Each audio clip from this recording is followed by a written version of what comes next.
And welcome to Electripreneur Secrets, the Electrician's podcast. We're here to help you master sales, simplify pricing, and deliver premium level service. I'm your host, Clay Newmeyer. This is my esteemed co-host, Joseph, the sales bot. Look, Annie. Are you crying today? Did I make you tear up?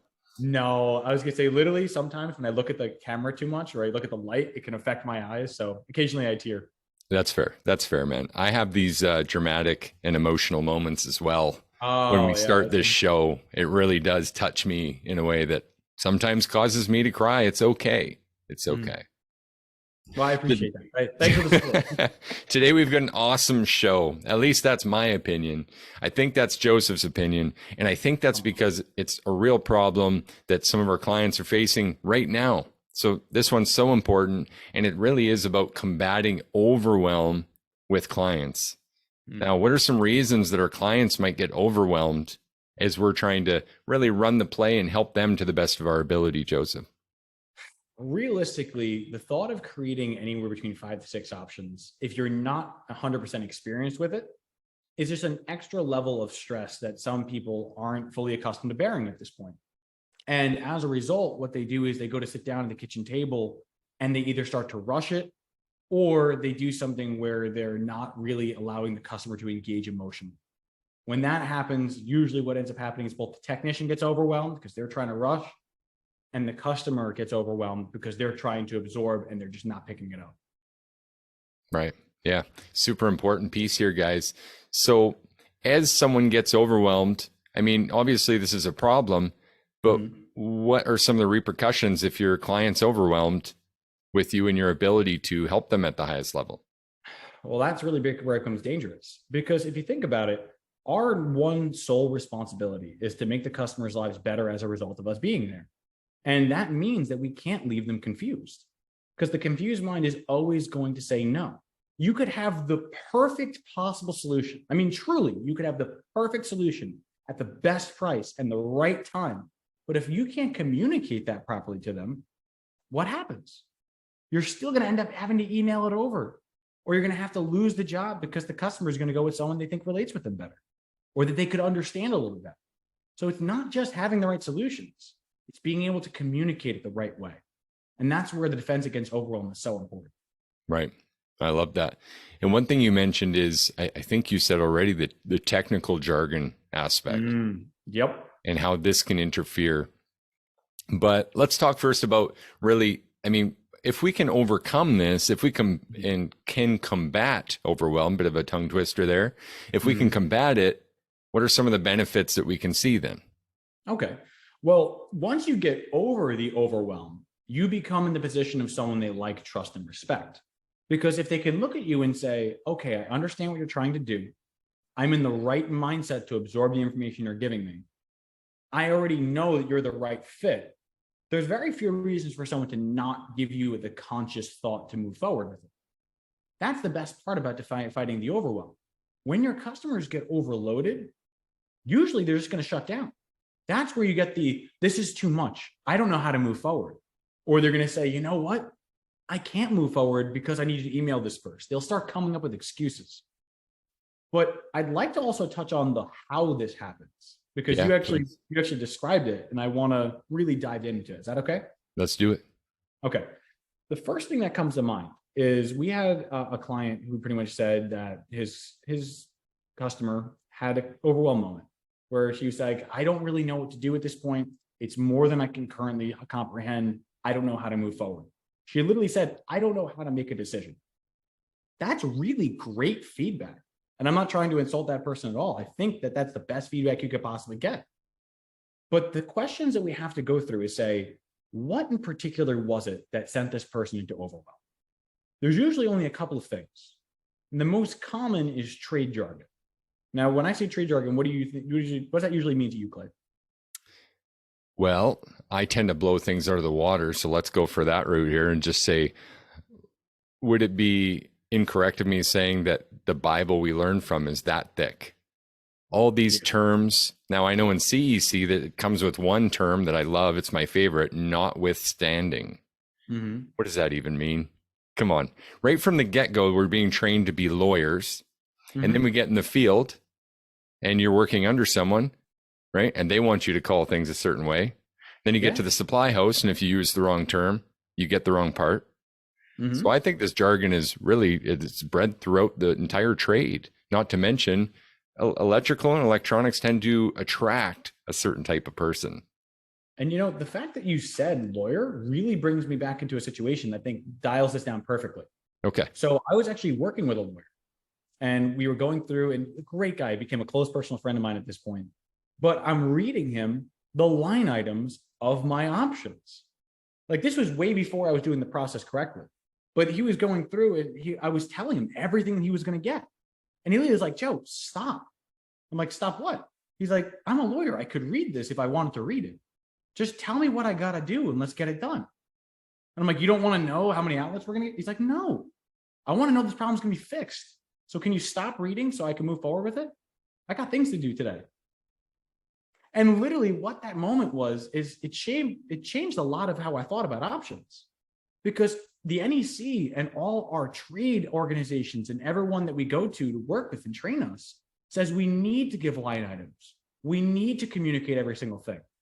When really we don't. We need to communicate the things that are most important to the client.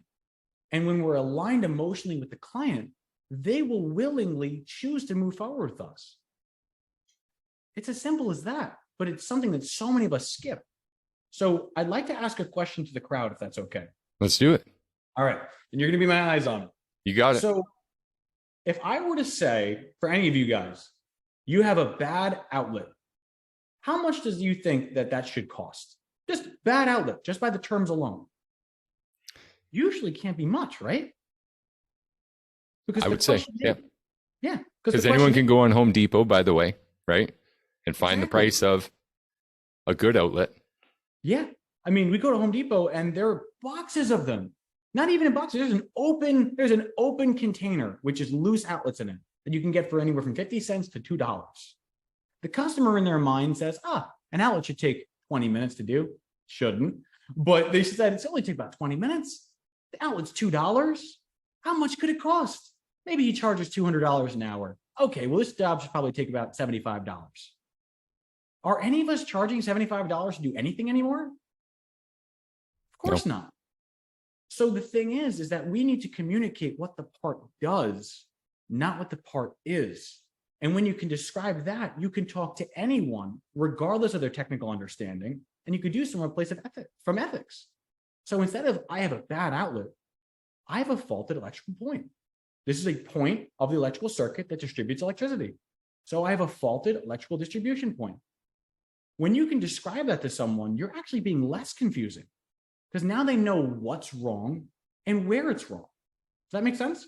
Yeah. So the adaptation of language to something that someone who's not trained in our trade can understand intuitively. Exactly. So there's another one that actually makes really good comparison to this. And I mentioned it a lot in our classes, but I remember there was a call I went to where I knocked on the door, a really nice lady opens, and I said, I need to see your panel. She said, what? I was like, where the breakers are. What? Where do you shut them off in case of an emergency? The fuse box? And I remember being like, it wasn't a fuse box. It was a brand new panel, but she knew it as a fuse box. But the only thing that connected was, where do you emergency shutoffs? It's like, oh, now I know what you're asking. So instead of calling a panel, why are we not calling it a main control system? Wouldn't it make more sense to say, this is what it's doing in the home, and this is what our customers would know that its use is? Why don't we align ourselves to that? So it's the concept of verbal packaging in a way that just enhances the level the customer can understand. Does that make sense? It does. Yep. Yep, for sure. Okay, so say we've got the language right, and still we go to present our 6 options as we suggest, and there's overwhelm happening. The next is, then we have to consider, is this a visual learner? Because I've heard from even electricians that 6 options can feel overwhelming. Like, if I were to say, guys, close your eyes right now, I'm going to read you 6 choices, and they're all going to be different. And at the end of it, I need you to make a decision on which one you think is best for you and your family. Oh, but by the way, I'm not going to talk about our trade. I'm going to talk about roofing or welding or something completely out of our normal area of expertise. Do you think you'd be at least wanting to say, can I at least see it? Can you email it over so I can share it with my welder friend and figure out what's going on here? Would you blame the customer for doing that? No. I wouldn't. So there's actually another way that you can formulate it. If you're always doing 2 premium, 2 mid-range, and 2 economy choices, or even if you do 5 choices, I'm okay with that too. But you have a scale from the finest money can buy to the most economic they can get. What you can ask is, okay, let's slow it down a bit. When they say that they're overwhelmed, let's hit the brakes for a little bit. When it normally comes to the safety of the home or the reliability of the system or the comfort of the family, how do you usually take care of these things? You usually do more the best of the best. You usually do more trade standard. You usually do more economy. Where do you usually find yourself? Wherever they say, then I want you to take your hand. If you're doing a physical paper, you'd cover it with your hand. Or if you're using a tablet, you zoom in so you can only see the 2 options that they're looking for. Yeah. So you just eliminated an entire category. Say, okay, let's slow it down piece by piece. Let's look at the premium ones first. Or let's look at the mid-range. Let's look at the economy first. Take a look. Based on these, what do you think? So now backing out 30,000 foot view, what I'm getting from this really is that the 6 options are as much for us and being prepared to help them with any array that we can imagine at that point that may fit this scenario. But then we go through the process of eliminating as many of those options as possible and only showing them what we've now really linked to their best possible opportunities. Correct. Because granted, you want to have your options to have the widest range. The wider the net you have, the better. But at the same time, what we're trying to do is say, if they're overwhelmed, a lot of times it's a visual overwhelm, right? We're going to talk about audio overwhelm as well. But visual overwhelm is there is too much to input. The words are blurring. I can't see it. I can't make sense of this. The best thing you can do is, okay, this is not a problem. Soften your voice. Make sure this isn't going to be a problem. And I'm happy to help you with this. Do you mind if I ask you a question? There's no force here. Do you mind if I ask you when it comes to the quality of the system, when it comes to the reliability of it, when it comes to the comfort of your family? How do you normally do things? And you guide them to the 3 choices, the 3 different categories. Even if they say, well, I can't do premium. I usually do mid-range or nothing. Okay. So now you've just took away 2 choices and you got it to 4. 4 is way less, but 4 is way less overwhelming than 6. 2 is less than 4. But eventually, once you can get them there, then it's easier to start eliminating. And when they can start eliminating things, it's the best possible outcome. Because then they're willingly saying, I don't want that. I don't want this. I don't want that. Tell me about that 3rd option. And now you're able to guide them towards the right solution. Love it. Now, there's a little more that goes into it. Second part, we have our presentation format is specifically designed to prevent overwhelm. So the first thing is that was if you had a visual customer. Some customers get overwhelmed with audio. Like in other words, if the sound is too much or they try to listen rather than watch. Those are the kind of customers that like look up or look away because they're absorbing and they're visualizing whatever they have in their own head. So a good tell for that is if you talk to someone and they start doing this, like you could tell they're engaged where they're looking up or they're blinking a lot. That usually means that they're trying to conceptualize a vision from what you're telling them. They're not going to do it from watching. They're going to do it from listening. There's 2 things that we do in our presentation step that's super helpful. One is the observation section, which is specifically designed to introduce information in the most bite-sized possible fashion. And the second is how we structure our options. Which would you prefer I talk about first? You choose, man. Go ahead. So when we structure our choices, what we'd want to do as well is we have 2 premium, 2 mid-range, and 2 economy. What we end up having is the first choice becomes a full description. The second choice becomes same as above, with or without. The main value of that is it establishes this is the platinum category. If you want the best, this is the best. If you want something less than that, well, this is that with or without this. The customer can bite size it. Same with the mid-range. So we have option 1, which was the best, gets a full description. Second one, same as above, with or without. The third one, full description again, one beneath that, same as above, with or without. Bottom, full description, bottom, same as above, with or without. Why that's so effective is because what it's doing is allows the customer to, once they understand their buying category, they now get to very easily say, okay, well, what's the difference between this and this? I usually do a little bit better. I see an option for 7,500 and an option for 6,300. What's the difference? Okay, I can see it right here. This is same as above, but you're not painting. Well, I want you to paint. Okay, let's do that. Let's do the one above it. Simple and easy, right? Yep, piece of cake. Awesome. The other way is if we talk about our observation section and how we're initially introducing the information. Because sometimes if this gets skipped over, it can be a problem, right? Yeah, I was just going to say, let's back it up and say, what is the observation section? What are we talking about here? Okay, not a problem. So the observation section is a portion of our presentation, which slowly introduces the reason why we're even going to tell them about options. Because could you imagine you get a call and the customer says, I got a ceiling fan in my living room and I want you to put it up. I already bought it. It's right here. And then they see you making up multiple options for it. They don't really understand the why. There's like, well, what could it be? It's just, there's a fan, there's the ceiling.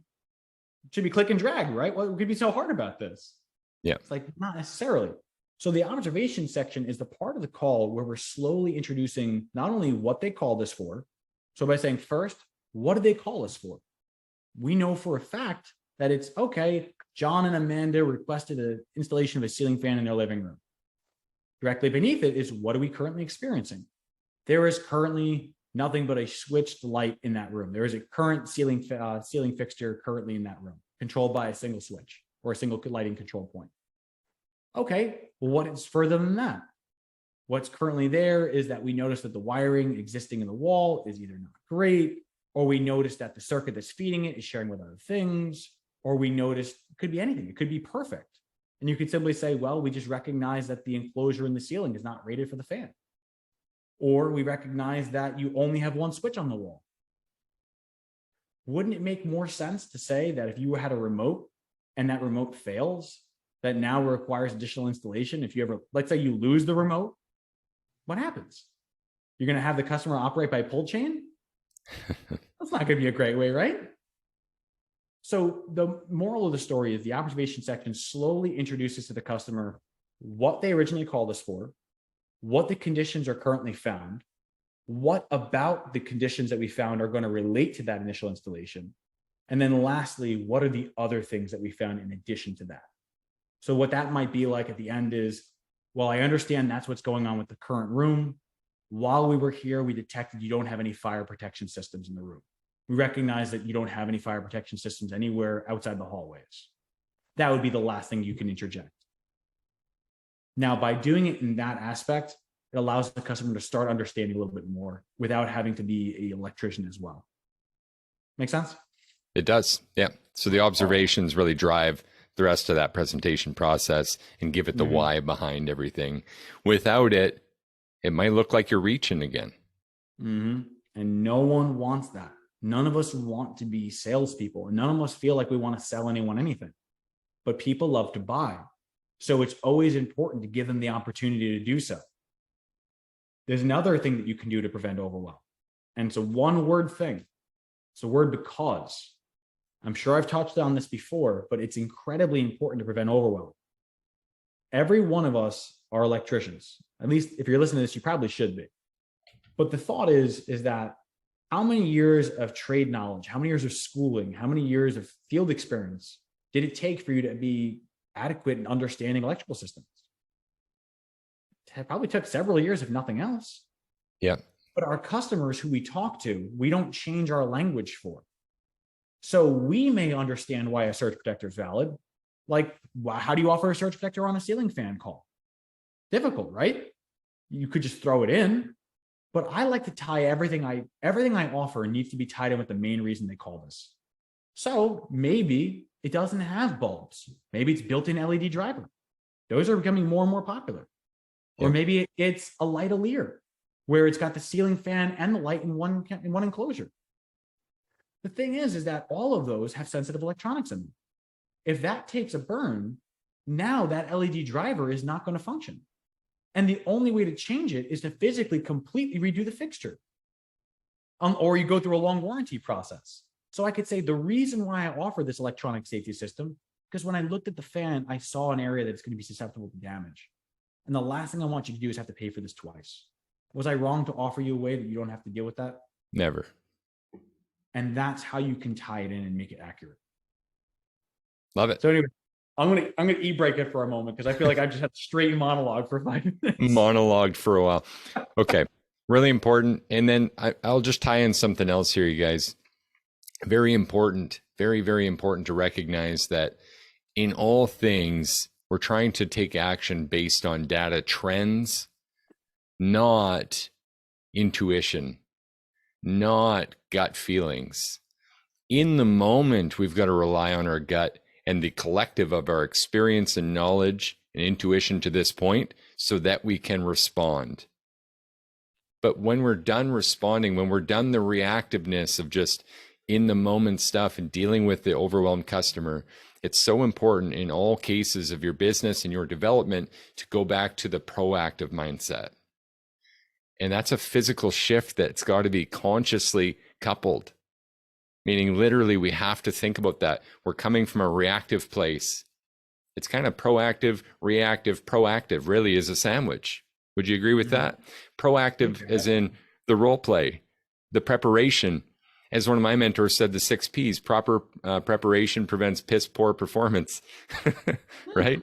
It's important stuff. So that proactive approach, but then we get there and it becomes reactive. It becomes, okay, how well do I know the process? How well do I understand their needs? How well do I articulate how our process and service solves those needs and provides XYZ benefits?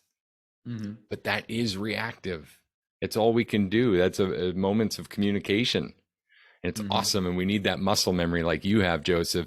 So we have to train for that. But then as we're done and we're walking away and we're doing our post-call self-diagnostic, it's time to become proactive again and recognize, okay, I need data. I have to record this stuff because when I run my second, third, or fourth call today, I'm going to forget what just happened. And then that data is gone. So we need the data from that reactive state so that we can be proactive in building this up again.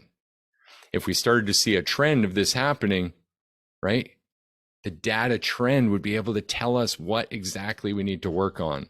So it's so important, guys. I just wanted to highlight that again. The scientific method follows exactly that. We have to record the data and have a data set large enough to make an informed decision proactively, not reactively, so that it follows basically what we call the law of separation, which is emotion out, logic in, data in, informed decision. I would agree with you completely. I love that 6 Ps, by the way. I was going to say, so what is it? Practice preparation prevents piss poor performance? Proper preparation prevents piss poor performance. Yeah. I'm using that. That's awesome. You can go the 5 Ps if you want it more age appropriate. Then you don't have to use the piss in there. That's just for effect, for impact, I think. Well, I think based on our existing language, I don't think that's the least. I think it's the least offensive word we use, right? We've been known to say fuck a time or two, like price books. Damn right. Okay. So action items with this, you guys. How do we begin? Well, I think the 6 Ps come into play. The proactive state. But what are you thinking, Joseph? So I have an all-star action right off the top of my mind, but I'd say the bare minimum is practice. Right? Because the two tie in together. Do you mind if I just take a crack at them? Yeah, definitely. Awesome. Let's do it. The first level is practice. Simply practicing is, it could be alone, it could be with a spouse, it could be with us, it doesn't matter. But the thought of, is someone saying this out loud? Are you practicing your presentation? Are you practicing your option design? Literally just repetition in and of itself is going to make you faster and more capable on your feet. Because if it's your first time doing it, it would make sense that it took you an hour to do. But I'm telling you, after about 10 years of doing it, you can get options done in like 15 minutes. I mean, we literally demonstrated that today in our sales class. It was, hey, what do I do with a ceiling fan call? Boom. We designed 2 actually option sheets and we were done. And it was less than 20 minutes. And the nice thing is, of course, with that data, with that experience, you're going to have templates too. It doesn't take that long. In home service, there really does come down to about a half dozen to a dozen things that we're doing over and over and over. Correct. You're completely accurate in that. So if the bare minimum is practice, what is the all-star action? The all-star action, I'm going to say, is going to be a little more challenging. The all-star action is I want you to practice, but I want you to specifically practice to someone who has no idea what electrical systems are. I want you to find your plumbers. I want you to find your HVAC guys. I want you to find your roofers, your garage door techs, and I want you to practice with them. The reason being is that if you talk about electrical components to an electrician, you could use all the wrong words and we wouldn't miss it. Be like, oh yeah, he's talking about a Delta Y system. I get it. It's like, no, the average customer doesn't know the inside of a transformer, so it's not going to help. But if you're working with someone, picture the little old lady who lives down the street. Everyone knows one. You can always picture that now. Can you communicate your service in a way that Gladys will understand? If you do, you've become effective at delivering your presentation. If Gladys is confused, what does that mean about your delivery? What does that mean about your trade jargon? Speak to the simplest, and you will always end up being more successful than if you spoke from a place of expertise, if you would. Yeah, I love that. I love that. And I want to throw this in because you said the grandmother comment, the older, the I just about said senile and I had to stop myself and laugh because that's not what we want you to practice on, guys. Don't go for senile, but the more elderly home or something like that. Yeah, absolutely. The elderly, but also the children. I'm such an advocate for trying to get this across to a fifth grader, just like that show. Are you smarter than a fifth grader? Right? These young, impressionable minds are often tough sells unless there's candy attached. Try and sell it without candy to your kids and see how it goes. Try and really check in with them and their understanding and use that kind of language. Because, as we said earlier, complexity is the enemy of execution, and a confused mind never buys. I want to say something to that because you just jogged a thought in my mind, and I felt like I'm going to lose my mind if I don't share it. All right, hit it, and then we're dropping this. Awesome. When you sell to children, you have to become Sounds animated. Dirty already. No, I know. But I'm saying, let me explain this. So when you said talk to children and talk to the elderly, it requires two different approaches, but both of them are important for your presentation. Children aren't listening to the words, they're listening to the emotions. The elderly may not care as much about the emotion, but they do care about the information that's behind it. So if you can emotionally deliver coherent information, you will always end up more successful than if you didn't. Boom. Love it. As they say, 70% of what we say is not in the words we use, but if the words you're using are confusing them, that's going to be a problem. Absolutely. Guys, thanks for joining us on another episode of Electripreneur Secrets, the Electrician podcast. We're here to help you master sales, simplify pricing, and deliver premium level service. I'm Clay Newmeyer. This is Joseph Lucani. We love what we do. We love helping you guys and really trying to rise this tide, rise all boats. See you guys winning out there. Can't wait. Wish you the best. Cheers. Bye-bye.